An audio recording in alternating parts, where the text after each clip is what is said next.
Ito pala ang shop ni Kuya Edmond guys. Tara, samahan nyo ako at magmikos-mikos tayo dito sa ano niya, sa likuran ng kanyang shop.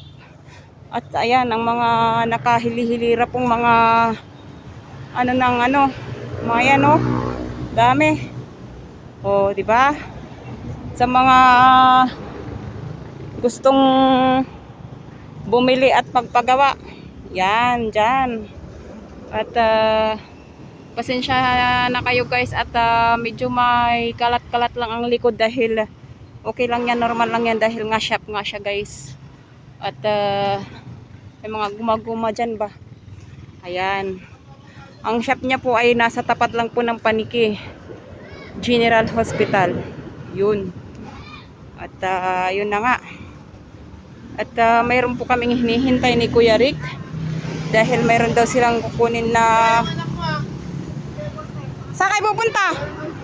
Ay, saan kayo pupunta? Anong kukunin nyo? Ay, may kukunin daw silang sidecar. Bibili. O sige, ayan guys. At may kukunin daw silang sidecar. At ano, may kakarga din sila.